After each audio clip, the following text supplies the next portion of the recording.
that first step about why are we doing this um, gets skipped maybe more than you might expect, just maybe because there is a sense of urgency or feeling that if someone said we should do it, it's a good idea. So I think taking that moment to step back and get really clear about why we're doing it is so important. I'd say the exploratory data analysis is another one that can get skipped from time to time, just as in the spirit of moving fast. But I think again, kind of like haste makes waste.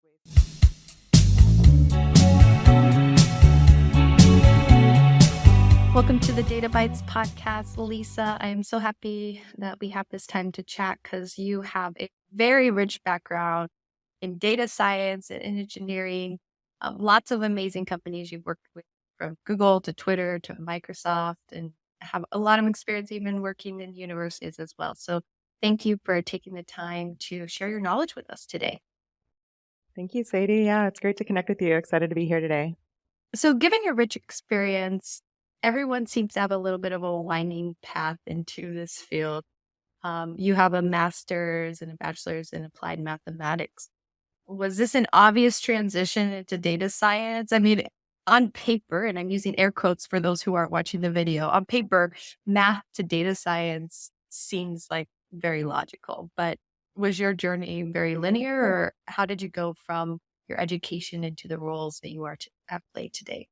Yeah, as you mentioned, I was always interested in math and kind of the analytical problem solving. I was really drawn to those types of fields growing up: physics, chemistry, a lot of the sciences.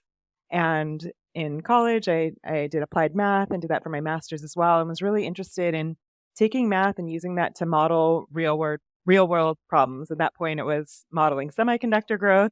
Obviously, in the workplace now, we use it to model like user patterns and usage behavior on various products. But there definitely is a connection there.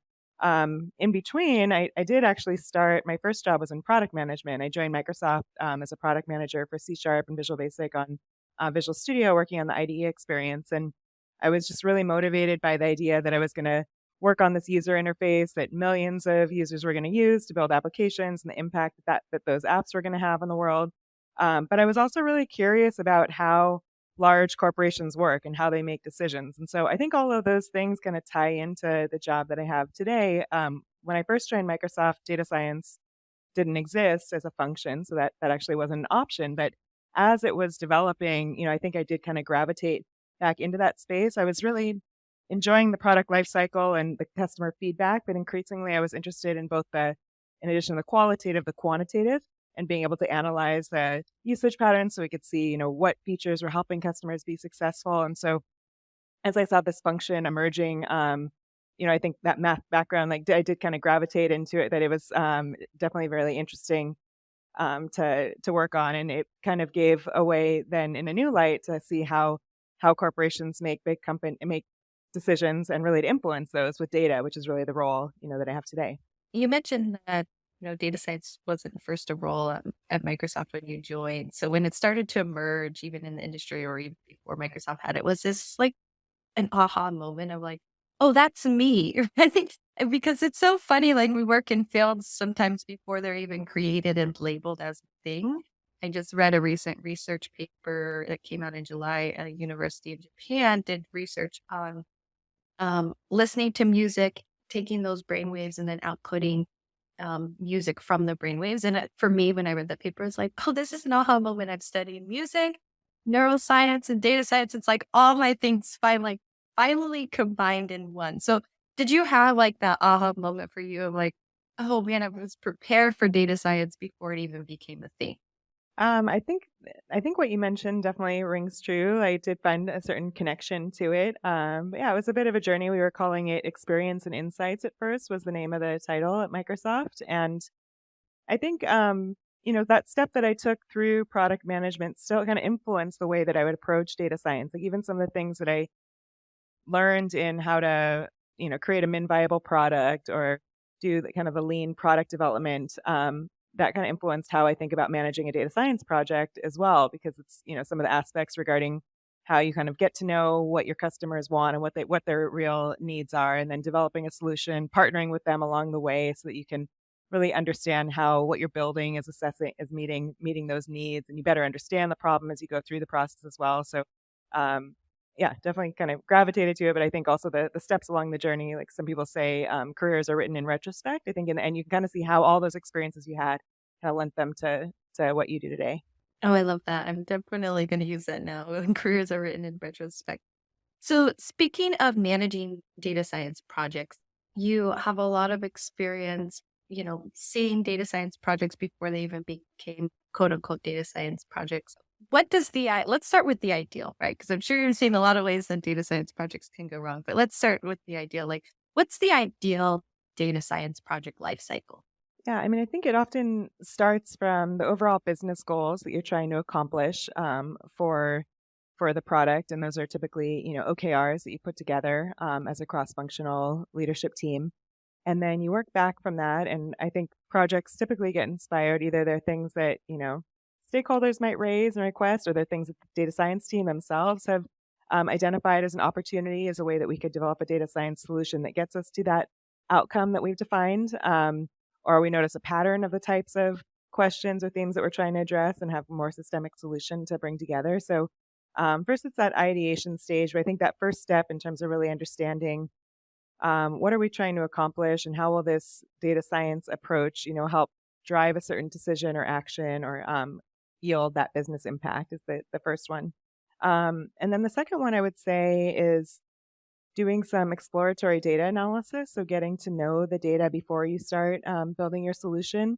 Find that's a really important step, because sometimes if you dive right in, you might end up optimizing a user journey that's only affecting 5% of the user base. And I would think really having that broad perspective on the user journeys and broader aspects there help you hone the solution. And then, I think if we kind of go through like maybe the life cycle of a machine learning model, for example, then you would have the feature engineering that's involved, the extraction of data, the pipeline management, um, and the further modeling and analytics techniques that you'll be applying. Then you'll go through the model evaluation, the training, the testing, and then monitoring and production.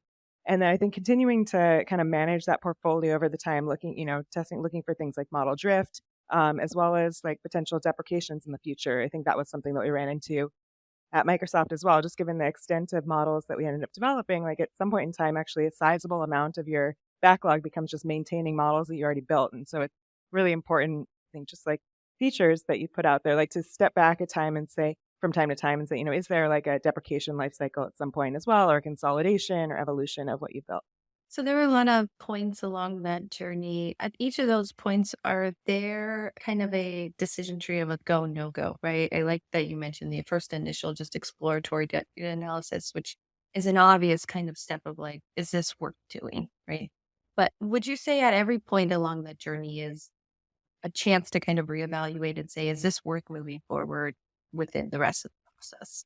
Yeah, as you mentioned, that first step I would say is definitely a clear go, no go point. And we've used different approaches based on kind of what works in the cultures in different groups. Like in some teams, there would be an intake form or like a project proposal form where it just helped kind of, whether it's from a stakeholder collecting, what they were looking for, even yourself as you're starting a project, laying out that one pager of the plan, I think can really help clarify the thinking around what you're trying to accomplish. And there's definitely a drop off from that funnel in terms of like things that might have started in your mind of being like a good idea, but then once you go through that process, you quickly realize they're probably not worth pursuing or won't have the impact relative to other things that you have in your backlog. Um, as far as other go no go, I would say maybe what I see more is just there might be pivots in terms of approaches. Like often at that point, we want to do the solution, but there might be some 80-20 approaches where we find that we can get 80% of the impact from 20% of the work. Or there might be, different things you face around data quality, and maybe there's a lot of the data's noisy, and there, different kind of winsorizing techniques, or other things we can do to get the data in the expected range. Or there might be a more like data platform investment that we need to do to make sure that just the data is collected and logged with higher quality to begin with. Um, and then there might be, different modeling techniques that we try. Maybe we try some that are performing better than others. So I would say, like, as we go through the process, it's more kind of evolving our approach at that point. And then maybe that after that first kind of go, no go decision. When you think about the process, is there common steps that you often see get neglected just because people get excited or there's pressure from the business? And if so, which are those like most common steps that just tend to be like, yeah, maybe we'll get to that later and is really shouldn't be, right? It should be, hey, we need to do our due diligence and make sure we put the priority in this step. Yeah, I think that first step about why are we doing this gets skipped maybe more than you might expect, just maybe because there's a sense of urgency or feeling that if someone said we should do it, it's a good idea. So I think taking that moment to step back and get really clear about why we're doing it is so important. I'd say the exploratory data analysis is another one that can get skipped from time to time, just as in the spirit of moving fast. But I think again, kind of like haste makes waste. I think that's one that's worth the time to put in up front. And then, as I mentioned, I think maybe some of that final maintenance is another area that might get neglected as you kind of move to the next project. Do you think the why often gets skipped just because, you know, we have difficulty communicating with the business and those technically building it, right? So maybe from like the data scientist perspective, it's difficult to really understand that business why, or, you know, who's kind of to blame on the why it gets neglected, right? It is the most fundamental step, but yes, I've seen it time and time again. It's hard to really define that why sometimes. Yeah, I mean, I don't know if I probably wouldn't put it in a blame. I think it's more just kind of the environment and the structure. Sometimes things come in and it's just kind of becomes assumed that that's already been done by somebody. And I think just really empowering the data science team that they are the owners of, we're the owners of our roadmap. We're the owners of the amount of impact that we drive. And so we really need to make those calculated assessments because if we don't know why we're doing something, then we definitely don't know like the impact that it will have ultimately. And so I think in terms of ourselves, staying true to the fact that, we have there's always limited resources compared to the infinite amount of things that we could do, and ensuring that we're working on and prioritizing the most impactful things requires that, yeah, we have that that sense of why we're doing things and ownership that we can prioritize things within our backlog. And so I think that is a fundamental shift also for data scientists to know that they actually shouldn't say yes to everything that comes in. If so, then we're probably not doing our job correctly. So I think, yeah, it's kind of more of an empowerment, I would say. I love that. Just giving people the empowerment to push back and say no. And also know that sometimes when you push back, really good things come from that, right? You can just push back with some questions and maybe you get so much a deeper why that wouldn't have been there before. So I love that Absolutely. A lot of empowerment. great Mhm. learning can come from those clarifications. Are there any tools that you like to help kind of manage these data science projects? I know we have tons of things from Jira boards, and some people clench a little bit when they hear that, but any tools that you found really helpful in managing data science projects? Yeah, I mean, I think Jira and Azure DevOps, like work item tracking tools, are some of the common ones. Maybe Asana or others that folks have used to track work. I find like the most like the key distinction in order to get from the reaction that you described to really something that's kind of balancing that cost benefit is just striking the right level of granularity. Often the data science projects don't need to be at the most detailed itemized task level. You can do it more at the higher level project, kind of what is the key priority that you're working on in this sprint or this cycle. And that really helps with decreasing the amount of updating costs to as you're moving things along. I just found like back from again when I was working more in developer division there, the bugs were more scoped and detailed. They needed to transfer to a lot of different people. It was really important to have more granularity there. But in this case, yeah, I find just kind of increasing the altitude makes it a lot more manageable, and then it's kind of the right altitude even to be able to review the portfolio as well. Yeah, I think that's helpful for data product managers too, right? So you may have the overall vision, and if you come from like an engineering team, you need to get really specific about how you want some of these things to work. But so much of data science is exploratory, and so giving that the vision, but also the freedom again to the data science team to add their own creativity and problem solving into how that best can be done.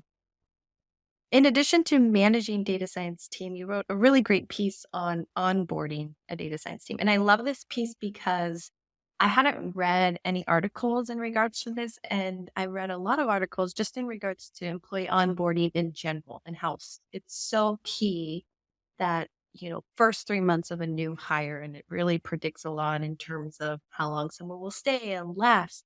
Um, but no one's written it for a data science team in general. Can you talk a little bit about what caused you to write this article and what were some of your key objectives writing it? I wrote that article when I was at Microsoft, and that was a big focus that we were having was an onboarding initiative to help onboard people to the team. And it just seemed like an area that was where there was an opportunity to have a lot of impact. I guess just like users of our product, like you were saying, like that first initial new user experience is or new employee experience is a really pivotal period for the whole lifetime of that employee or user with analogy. So yeah, it seemed like, as we iterated on it over time that we seemed to get a pretty good formula and template. And so it seemed like a very transferable topic area that others would be facing within the teams. And those are the types of topics that I usually like to blog about as something that we've really thought about, worked on within the team, but then something that I can also discuss with other data professionals in the industry and kind of hear feedback and others' ideas and approaches and share that way as well. So, what are the four things that you think are essential when onboarding a data scientist? Yeah, so the first one I would say is having an onboarding buddy, and that can sometimes even be a set of buddies, like a support network in your new role. But having that defined, and that's something that usually the manager can identify. So that's great just to have like for all the basic questions feel unblocked. That way, the new employee doesn't feel like they're bothering anybody by asking all these questions. It's like somebody's in that defined role. They're there on the Slack channel or whatever communication teams that that you use, chat within your company, and you can just regularly reach out to them. I think that really saves a lot of cycles as you get up to speed. Um, and then, of course, the manager will also put together onboarding materials, and that should kind of bring you through a process in terms of getting to know the data set, getting to know the tools, getting access to the tools. You try to do that as soon as possible because sometimes those take a little bit of time. You don't want to be blocked. So getting all the credentialing and security access is something to do very, very quickly. Um, I think another thing is being a sponge. It's a philosophy that's something in the first 90 days book and something that I really connect with as well. And so that's basically for the first 30 days, your job is just to learn and absorb. And for someone like myself, you have a strong bias for action. It can actually be hard to resist, like wanting to change or do things. You want to go in and like make an impact, but it's actually so much better just to observe and understand. I mean, you can deliver during that time. It's not that it's actually great to learn while you're delivering as well. But you're just not going to want to like make overarching changes because you don't want to make assumptions before you really understand the full picture. And so while you're being a sponge, I think it's also really important to ask a lot of questions. I think I remember earlier in career, sometimes I would find, oh, well, I should first learn enough so that I can then meet with this person and then ask the questions. But I actually learned this from someone on one of my team. He just came in and he asked so many questions. He's like, "This is my time to use the new person card," and I've completely adopted that as well. It's so helpful. Just clarifying some of these things early on, and then all of a sudden you understand the terminology in the meetings more. You understand what's being discussed, and you can really dive in and be a lot more effective. And better to ask those questions in your first 30 days than 6 months later. So that and sometimes glossaries can also be really effective internally too for just acronyms and things like that to debug. And then when you're going through that being a sponge and asking a lot of questions, I find it's good to just be intentional also about making sure that you're hearing from all the different perspectives. So for example, as I come into a role, like getting to meet my team, for example, is a really important perspective, and different levels within the team will have different different visibility to how to what's going on as well. And then getting to know my peers, getting to know my stakeholders, key partners, my managers, peers. So just kind of being thoughtful about the time that you're spending with each different group to have a holistic perspective and not kind of be biased towards one or another.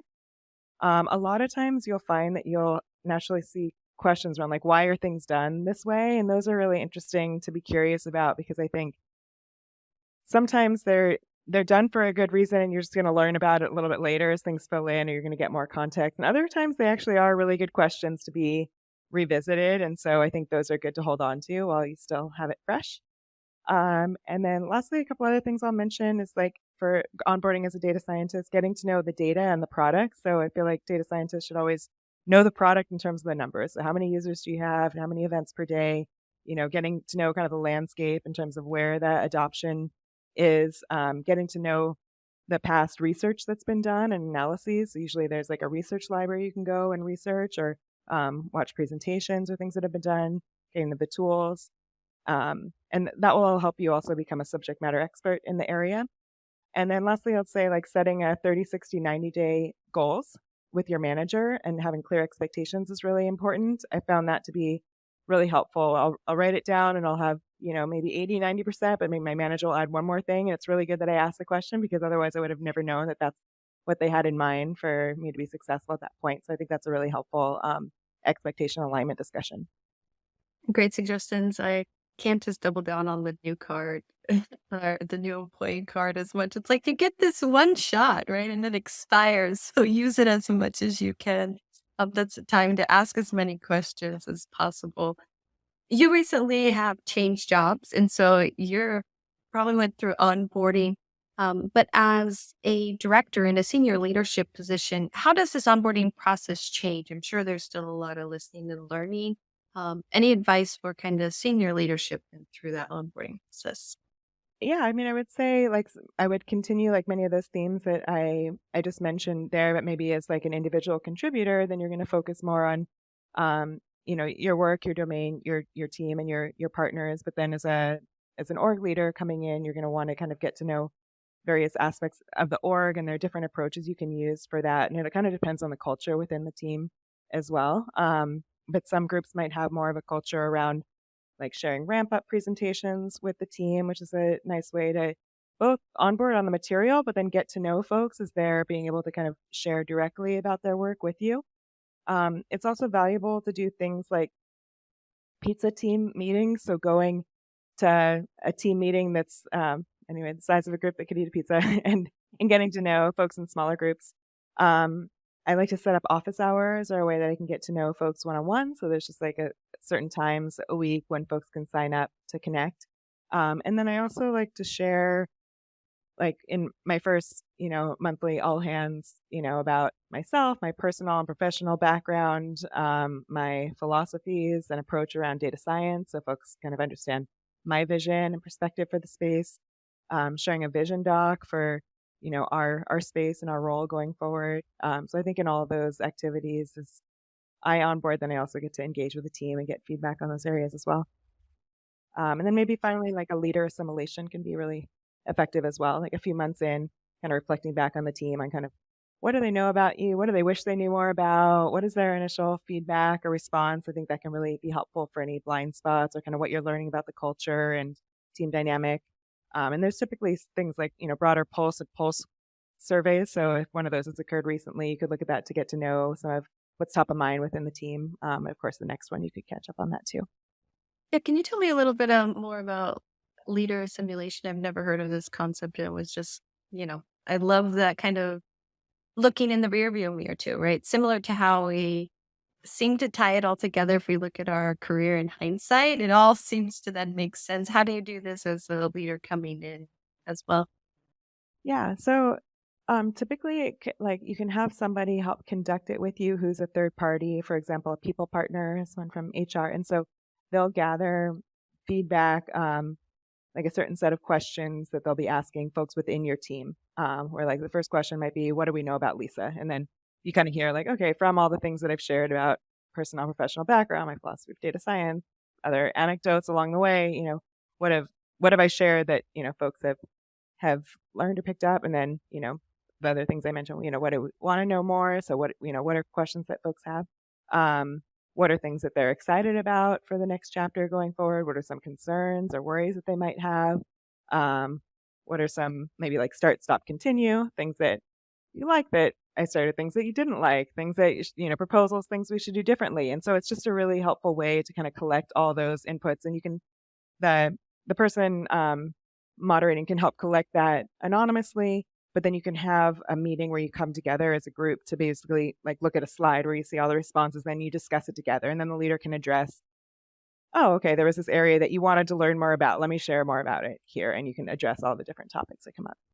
That's a great suggestion, particularly in those first 90 days, right, to get that initial feedback. I know that can be one of the difficult things in being in a leadership position is if you're doing something wrong, sometimes people don't want to come and tell you to your face, right? Or even if, maybe you have some vocal people in your group to hear the positive things you're doing. So really it just allows more individuals to get their perspective heard. It's great to be able to, like, build that safe space for those questions, but it's good to have, like, anonymous channels, as well. One thing that we'll use, like, anonymous polls as well, like, in the different, team meetings also are another way to kinda get to know what's top of mind for folks. And then within my staff meeting, just asking folks across their teams, like, what are they hearing from different team members? Another way to just kinda gather polls across the team. So it might give me ideas in our broader next all hands. What are some topics that I should proactively address because they're top of mind across multiple people? As we wrap up today, want to just talk a little bit about kind of the future of where the data science industry is headed. First, did you think we would be at this place of where we are today, where data is everything and AI is taking over the world? Is is this a surprise to you and just in terms of the environment of where we're at in our data science teams, or did you expect this to kind of be, yeah, we're on a good trajectory? Yeah, I mean, I think we've seen both like this increase in levels of abstraction. Like that's what we were working on ever since, I mentioned I was working on developer tools. It's what we're always trying to do in technology is like make things easier, automate more.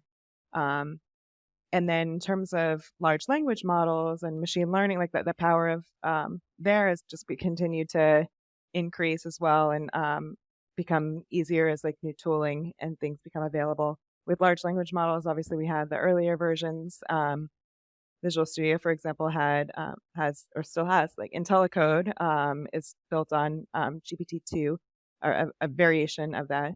Um, and so, there were other large language models, and we had used them for other projects as well, but they weren't quite as powerful, obviously, until the big aha moment, I would say, at the end of last year. And so, while there were like these maybe signs towards this direction, I don't think any of us like and even the papers being written this way anyone's quite anticipated like the step function impact that this would have. So yeah, I think as you mentioned, it's like just an incredibly exciting time to be a data scientist. I feel very lucky that we're in this field where, you know, love data and like analysis and like the power of these machine learning models, but and can also now work on these products where like the model really is the product. It's like a pretty unique position to be in to be able to look at the product from so many different dimensions, both in terms of the typical types of data science work that you would do on it around experimentation, growth funnels, user understanding, et cetera. But then also just like working on the product itself, looking at all the different layers of the model stack and the different techniques that we can use around, fine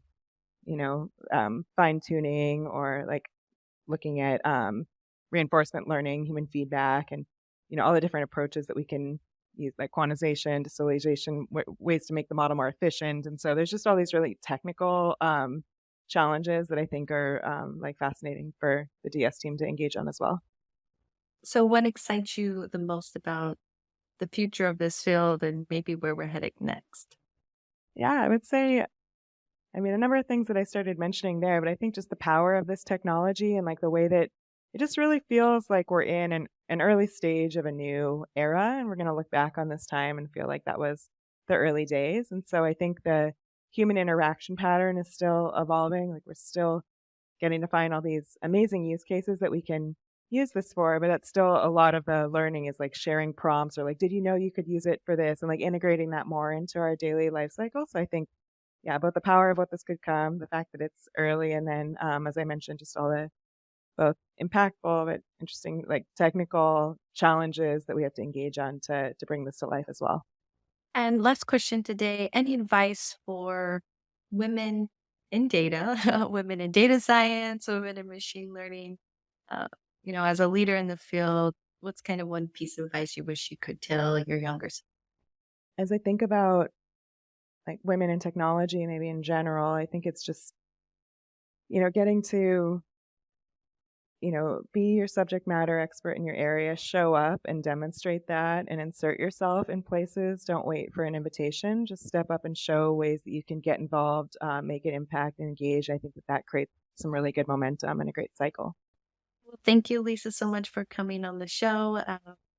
We'll be sure to add in your social profiles so people can connect with you and follow along with your work. And I highly encourage you to check out some of Lisa's blog posts. They're really great advice for individuals leading data science teams or looking to be a data scientist yourself.